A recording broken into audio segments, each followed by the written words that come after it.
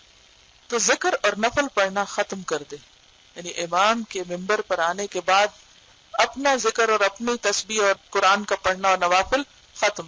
اب وہ کیا کرے؟ خطبے کی طرح متوجہ ہو جائے، الا یہ کہ آپ مسجد میں داخل ہوئے ہیں اور مسجد میں داخلے کے نفل جو ہیں وہ آپ پر واجب ہیں تو وہ ادا کر لیں. اذان کا جواب دے اور پھر توجہ سے خطبہ سنیں. اذان کا جواب دینا بہت ہی خوش قسمتی کی بات ہے، اور خصوصاً میں سمجھتی ہوں کہ یہاں آپ کو ایک طرح سے انتظار کرنا چاہیے اور اس کی طرف توجہ رکھنی چاہیے، کیونکہ اذان کا جواب دے کر یعنی خاموشی سے سن کر اس کے بعد جو دعا کی جاتی ہے وہ رد نہیں ہوتی. لیکن بعض اوقات جب میں اذان کے وقت لوگوں کو بولتے ہوئے دیکھتی ہوں، اور خصوصاً جو اصلی اذان، ایک تو نا ہم نقلی اذانیں سنتے رہتے ہیں سارا وقت، وہ جو کمپیوٹر پہ، خیر اس کا بھی ادب لازم ہے، لیکن یہ ہے کہ خصوصی طور پر وہ اذان جو مسجد سے ہو رہی ہو اس کو سننا اور پھر اس کا جواب دینا اور پھر اس وقت دعا کرنا، یہ دن کے قیمتی ترین لمحات میں سے ہوتا ہے. کسی بھی قیمت پر ان لمحات کو نہ گوائیں، بلکہ ان کا انتظار رکھیں، کیونکہ ایک نماز کے بعد دوسری نماز کا انتظار جو ہے یا اذان کا انتظار جو ہے اسے رباط کہا گیا ہے. یہ جو قرآن پاک میں سورۃ آل عمران میں آتا ہے نا کہ یا ایھا الذین آمنوا اصبروا وصابروا ورابطوا، تو رابطوا کا مطلب تیاری بھی ہے. تو وہ تیاری کس چیز کی؟ نماز کی تیاری. اور تیاری کہاں سے شروع ہوگی؟ اذان سے. اور اذان کے وقت اگر آپ کا دل اذان میں نہیں تو پھر نماز میں بھی نہیں ہو سکتا. یعنی اذان ایک پہلا الارم ہے یا ایک سور پھونکنے کی کیفیت ہے کہ جس میں پھر سب کو سمٹ آنا چاہیے رب العالمین کی طرف. تو اس میں اگر کوئی شخص توجہ نہیں دیتا اور اس وقت بھی دنیا کی باتیں اس کی ختم ہی نہیں ہو پاتی اور اس کا دھیان ہی نہیں، اس کا دل ہی نہیں ہے اللہ کی طرف، تو پھر نماز میں جا کے اچانک کہاں سے دل آ جائے گا. میں ہمیشہ سوچتی ہوں کہ آخر اس وقت کی اتنی اہمیت کیوں ہے، یعنی اتنی بڑی خوشخبری ہے. عام طور پر ہم کتنے حریص ہوتے ہیں کہ ہماری دعا سنی جائے. ہم میں سے ہر ایک کے دل میں کئی کئی تمنائیں ہوتی ہیں اور ہم دوسروں سے کہتے ہیں کہ آپ ہمارے لیے دعا کریں اور پریشان بھی ہوتے ہیں اپنی دعاؤں کے لیے. تو وہ موقع جو اللہ نے ہم کو اتنے وافر مقدار میں دیا ہے اس کو گنوانا نہیں چاہیے، اس سے خوب فائدہ اٹھانا چاہیے. 9 یعنی نمبر 9 یہ کہ جمعہ کے فرضوں کے بعد سنت ادا کرے. اصل میں جمعہ سے پہلے جو آپ پڑھتے ہیں نا رکعتیں، وہ مسجد کے داخلے کی ہوتی ہیں ایک طرح سے، اور جو بعد کی ہوتی ہیں وہ جمعہ کی سنتیں ہوتی ہیں. وہ کتنی ہیں؟ وہ 2 بھی ہو سکتی ہیں، وہ 4 بھی ہو سکتی ہیں، وہ 6 بھی ہو سکتی ہیں. ٹھیک ہے، تو 2 کر کے 2، 4 اور 6، لیکن 4 اکٹھی نہیں پڑھی جاتی. ٹھیک ہے، اس کی تفصیل آپ کو فقہ کی کتابوں میں مزید مل سکتی. 10واں یہ کہ عصر کی نماز پڑھنے تک مسجد میں ٹھہرے، یعنی افضل ہے اگر ایسا کر سکے. لیکن اگر نہ کر سکے تو بھی حرج نہیں، کیونکہ قرآن مجید میں آتا ہے کہ فَإِذَا قُضِيَتِ الصَّلَاةُ جب نماز پڑھی جا چکے یعنی پوری کی جائے، فَانْتَشِرُوا فِي الْأَرْضِ تو زمین میں پھیل جاؤ. یہ اللہ کا حکم ہے، لیکن یہ حکم جو ہے واجب نہیں ہے کہ لازمی تم مسجد سے نکلو. وَابْتَغُوا مِنْ فَضْلِ اللَّهِ اور اللہ کا فضل تلاش کرو، یعنی جا کے اپنے کام کاج کر سکتے. کیونکہ پہلے کیا حکم دیا گیا تھا کہ جب اذان ہو جائے تو کام بند کر دو، وَذَرُوا الْبَيْعَ. تو اس کے جواب میں اب یہ کہا جا رہا ہے کہ جب نماز ہو چکے فَانْتَشِرُوا فِي الْأَرْضِ تو زمین میں منتشر ہو جاؤ، بکھر جاؤ. وَابْتَغُوا مِنْ فَضْلِ اللَّهِ اور اللہ کے فضل میں سے تلاش کرو، یعنی اپنا کام دوبارہ شروع کر لو. وَاذْكُرُوا اللَّهَ كَثِيرًا اور اللہ کو کثرت سے یاد کرو. کہاں؟ یا تو مسجد میں ہی ٹھہر کے، یا پھر مسجد سے باہر نکل کر اپنے کام کاج میں اللہ کو نہ بھولو. ہوتا یہ ہے کہ جب ہم کوئی عبادت کرتے ہیں، خصوصاً جمعے کا دن عبادت کا ہوتا ہے، اور جب مسجد میں بیٹھ کر عبادت کی جاتی ہے تو اس کی وجہ سے دل پر ایک عبادت کا سکون اور ایک خوشی اور ایک کیفیت سی طاری ہوتی. اس کے بعد انسان ہو جاتا ہے، یعنی اللہ کے ذکر میں مزید اور ہوشیار ہو جاتا ہے. تو یہ بعد میں بھی ذکر کی تلقین کیوں کی گئی کہ ایسا نہ ہو کہ تم مسجد سے نکلو تو پھر سب کچھ بھول بھلا دو. وہ جو کیفیت تم پر آئی ہے اس کو برقرار رکھو اور عام زندگی میں بھی اللہ کا ذکر کرتے رہو. لعلکم تفلحون تاکہ تم فلاح پاؤ، کامیاب ہو جاؤ. تو یہ لکھتا ہے کہ عصر کی نماز پڑھنے تک مسجد میں ٹھہرے، اور اگر مغرب تک ٹھہرے تو افضل ہے، یعنی جتنا زیادہ اس میں رک سکے تو رک جائے. 11واں یہ کہ اس ساعت سعید کی جو جمعہ کے دن میں ہے، ساعت سعید سے کیا مراد ہے؟ خوش قسمت گھڑی. خوش قسمت کیوں کہا گیا اس کو؟ سعید کا لفظ جو ہے نا سعد سے نکلا ہے، خوش بخت نام بھی ہوتا ہے کچھ لوگوں کا، کچھ لوگوں کا تو خوش بختی ہوتا ہے اور کچھ کا سعد ہوتا ہے اور سعید بھی ہوتا ہے، تو یہ سب کا معنی ایک ہی ہے، خوش بخت۔ تو ساعت کا مطلب گھڑی، ٹائم۔ ساعت سعید کی جو جمعہ کے دن میں ہے، یعنی جمعہ کے دن صحیح احادیث سے پتہ چلتا ہے کہ ایک گھڑی ایسی آتی ہے کہ جس میں انسان جو اللہ سے مانگتا ہے وہ اس کو مل جاتا ہے، یعنی اس کی دعا قبول ہو جاتی۔ تو کہتے ہیں کہ حضور قلب اور ذکر الہی سے طلب کرے، کہ اللہ سے دعا کرے کہ وہ گھڑی اس کو نصیب ہو۔ اس ساعت کے ایک متعین وقت میں اختلاف ہے، یعنی کس وقت ہوتی ہے یہ گھڑی، اس کے بارے میں کئی ایک روایات ملتی ہیں جو مختلف ہیں واہم۔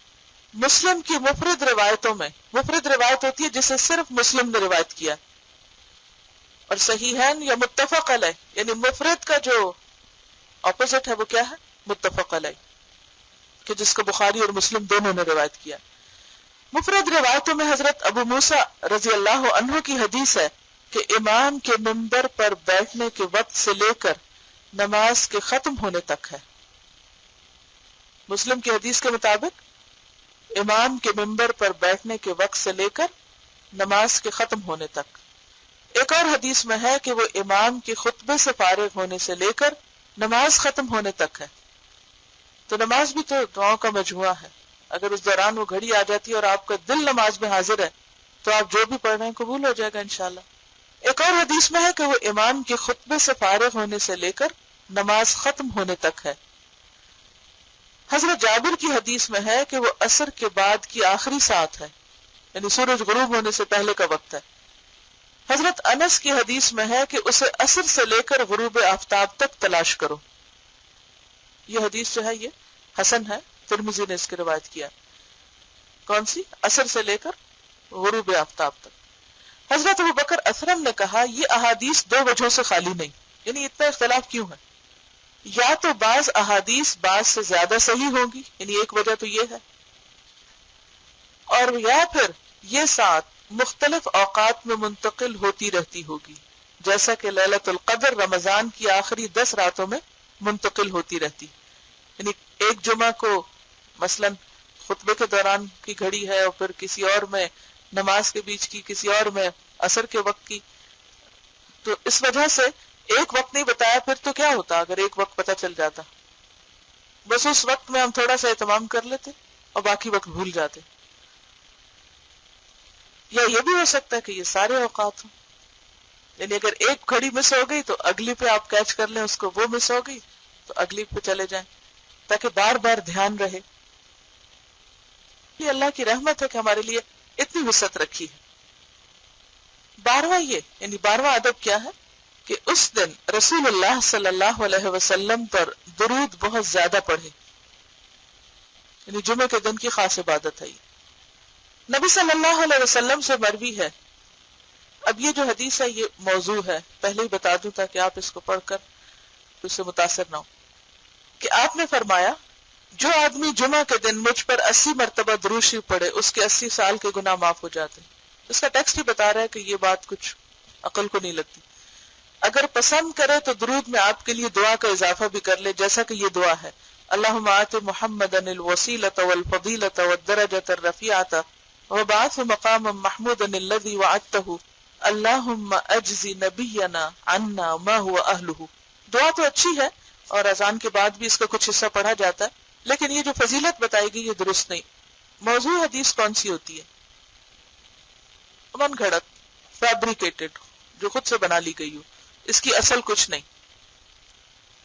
اور ترجمہ ہے اس دعا کا، اے اللہ حضرت محمد صلی اللہ علیہ وسلم کو مقام وسیلہ اور فضیلت اور بلند درجہ عطا فرما، اور آپ کو مقام محمود پر پہنچا جس کا تو نے ان سے وعدہ کیا۔ اے اللہ ہمارے نبی کو ہماری طرف سے وہ جزا عطا فرما جس کے وہ اہل ہیں۔ خود ابن الجوزی نے ان کی ایک اور کتاب ہے الواہیات، اردو میں واہیات کا لفظ جو ہے یہ اور معنوں میں استعمال ہوتا ہے، عربی میں واہی کا لفظ کمزور کے معنوں میں، یعنی کمزور احادیث، تو انہوں نے ایک کتاب میں ان کو جمع کیا ہے۔ اب آپ یہ سوچیں گے کہ انہوں نے یہاں پھر کیوں لکھ دیا، تو بعض اوقات ایسا ہوتا ہے کہ ایک مؤلف ایک کتاب لکھتا ہے اور وہ لکھ چکا ہوتا ہے، یہ ایک بات بیان کر چکا ہوتا ہے، تو علم کی تو کوئی لمٹ نہیں، اس کے بعد پھر کچھ اور پڑھتا ہے تو پتہ چلتا ہے کہ یہ بات تو درست نہیں تھی، پھر وہ اپنے ہی کیے ہوئے کو کہاں کہاں سے وہ نکال کے، اب ان کی کتابیں تو انہوں نے ہزاروں صفحات لکھی، اب وہ زندگی کہاں کے پورے ہزاروں صفحات دوبارہ کھولے جائیں اور دیکھا جائے کہ کہاں میں کیا لکھ چکا ہوں. تو بہرحال انہوں نے ساتھ ساتھ پھر ایسی کتابیں بھی لکھ دی کہ جس میں ان احادیث کو بیان کر دیا کہ جو ضعیف ہیں یا موضوع ہیں یا کمزور ہیں، جن کا درجہ صحیح کا درجہ نہیں ہے. اور پھر بعد والوں کا کام یہ ہے کہ وہ جب پڑھیں اور پڑھائیں تو ان کتابوں کو بھی کنسلٹ کریں اور کراس چیک کر کے ریفرنسز اور بات کو اپنی جگہ پر فکس کریں. اردو ورژن تو چونکہ ٹرانسلیشن ہے، اس میں نہیں ہمیں پتہ چلتا کہ انہوں نے جو احادیث کوٹ کی ہیں اس کا درجہ کیا ہے، لیکن الحمدللہ عربی کا جو ورژن ہے اس میں تخریج ہوئی ہے، یعنی تخریج شدہ ہے.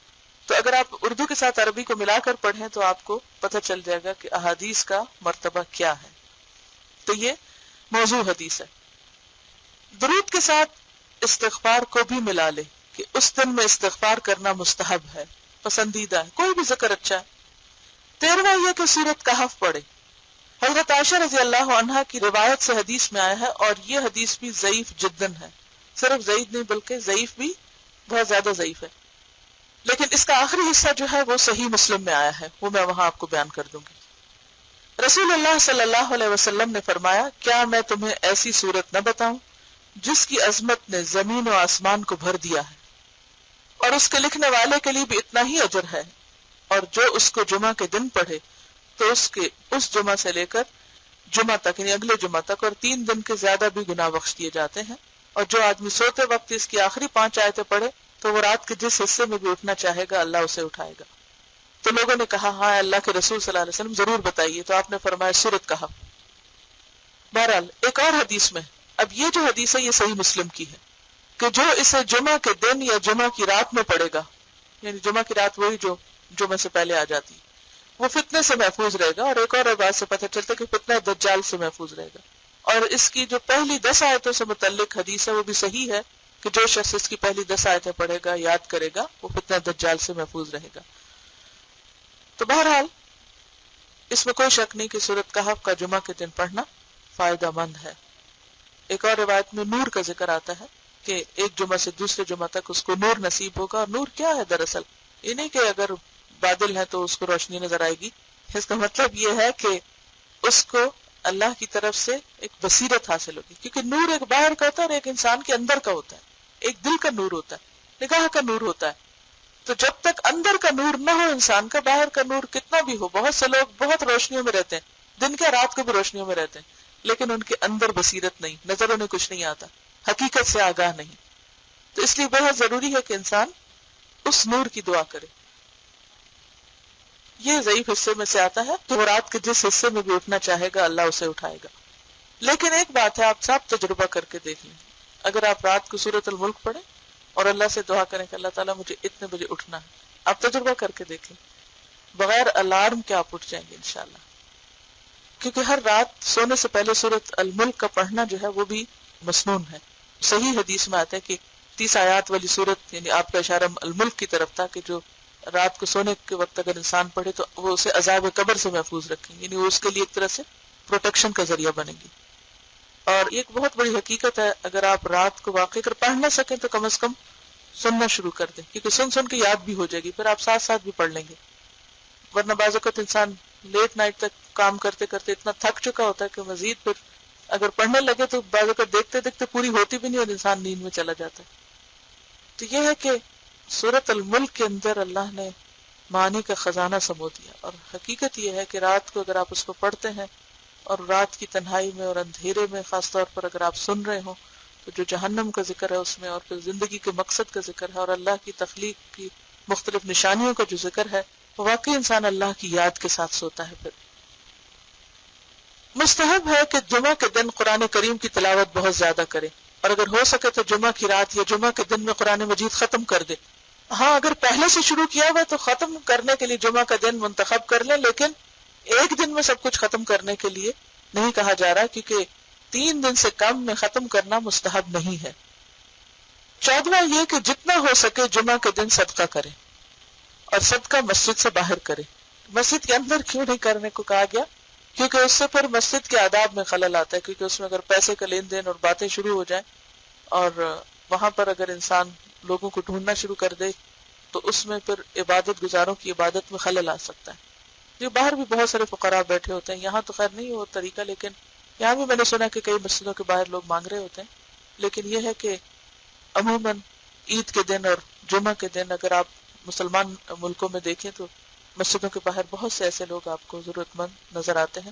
تو انسان ایک اگر اپنے اوپر لازم کر لے کہ کچھ نہ کچھ ساتھ لے کر چلے، نیت کر کے چلے اور اللہ کے راستے میں خرچ کرے تو یہ فائدہ مند ہے. اور صدقہ مسجد سے باہر کرے. مستحب ہے کہ جمعہ کے دن نماز تسبیح پڑھے. 15واں یہ کہ جمعہ کے دن کو آخرت کے اعمال کے لیے رکھے اور دنیا کے تمام کام اس دن چھوڑ دے. یعنی اس دن کو ہفتے میں ایک دن کم از کم خصوصی طور پر، ویسے تو مومن کا ہر لمحہ آخرت کی تیاری کے لیے ہونا چاہیے، لیکن اس دن میں خصوصی طور پر عبادت کی طرف توجہ کرے تاکہ انسان کی روحانیت مضبوط ہو.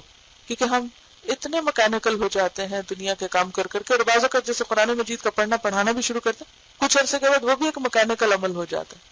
تو اس سے بچنے کے لیے بہت ضروری ہے کہ ایک دن ایسا ہو کہ جس میں عام دنوں کی نسبت زیادہ عبادت ہو، خاص عبادت ہو، اور اس کو محسوس بھی کیا جائے تاکہ انسان کے اندر ایک انرجی آئے اور وہ بہتر طور پر اللہ کا ذکر اور عبادت کر سکے. ان کا سوال ہے کہ کیا یہ مناسب ہے کہ سورۃ کہف جمعہ کے بعد پڑھ لی جائے؟ پڑھی جا سکتی، کیونکہ مغرب تک جمعہ کا دن رہتا ہے، لیکن بہتر یہ ہے کہ جمعہ کی نماز سے پہلے پڑھ لی جائے، جیسے غسل پہلے کرنا ہوتا ہے.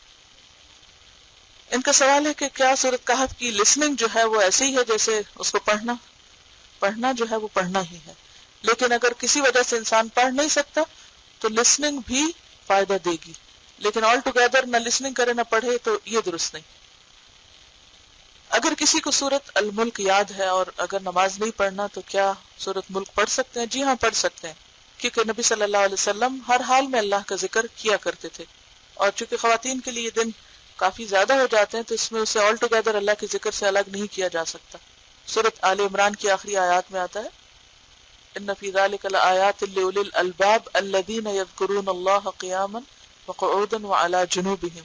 تو جنوب یعنی اپنے پہلوؤں پر بھی اللہ کو یاد کرتے ہیں، تو اس کا مطلب ہے کہ سونے سے پہلے یا سو کر اٹھ کر یا رات کو اگر آنکھ کھلتی ہے تو اللہ کو یاد کرتے ہیں. تو اللہ کا ذکر جو ہے وہ بغیر وضو کے کیا جا سکتا ہے. ایک چیز جو جمعے کے خطبے کے حوالے سے کہنا چاہوں گی، ایک اور حدیث سے ہمیں پتہ چلتا ہے کہ اگر خطبے کے دوران کوئی بول رہا ہو یا شور کر رہا ہو تو اس کو انسان اگر صرف اتنا بھی کہتا ہے نا چپ کر، تو اس کی بھی اجازت نہیں. آپ نے فرمایا کہ اس نے بھی لغو بات کی، تو والذین هم عن اللغو معرضون، الا یہ کہ کوئی بہت ایسی ایمرجنسی ہوگی، کوئی بہت ہی شور ہنگامہ ہو تو پھر انسان ہاتھوں سے لوگوں کو چپ کرا دے، لیکن آواز نہیں کوئی نکالنی چاہیے، بولنا نہیں چاہیے، کیونکہ اس سے وہ خطبے کے اندر خلل ہو سکتا ہے، بات سمجھ نہیں آ سکتی یا دھیان بٹ سکتا ہے. بچوں کو جمعے کے لیے لے جانا بھی چاہیے، اور بعضوں کے چھوٹے ہوتے ہیں باز نہیں آتے تو اشارے سے انہیں بلانا یا پکڑ لینا یا اٹھا کر نماز پڑھنا، یہ سب جائز ہے، ایسا کیا جا سکتا ہے. نبی صلی اللہ علیہ وسلم بعض اوقات نماز مختصر کر دیتے تھے بچوں کے رونے کی آواز سن کر، لیکن منع نہیں کیا. تو ایسی صورت میں ہمیں خود خیال رکھنا چاہیے کہ وہ حاضر تو ہوں، اور اگر وہ بچپن سے حاضر ہو رہے ہوں مسجدوں میں تو آپ دیکھیں گے کہ انہیں فوراً پتہ چل جاتا ہے کہ اب یہ نماز کا وقت ہے اور اس میں ہمیں کیا کرنا ہے، وہ سیکھ جاتے ہیں. ایک پیمفلٹ بھی چھپا ہوا ہے جمعہ کے آداب پر، اس کو بھی آپ لے سکتے ہیں. ان کا سوال یہ ہے کہ بعضوں کا سورۃ ملک جیسے زبانی یاد ہے اور آپ پڑھ رہے ہیں اور پڑھتے پڑھتے نیند آ جائے تو کوئی بات نہیں، وہ آپ کا اجر لکھا گیا، تو اسے اٹھ کے کمپلیٹ کرنے کی ضرورت نہیں، بس جتنی بھی ہو گئی بس ہو گئی انشاءاللہ. جزاکم اللہ خیرا. سبحانک اللہم وبحمدک، نشہد ان لا الہ الا انت، نستغفرک ونتوب الیک.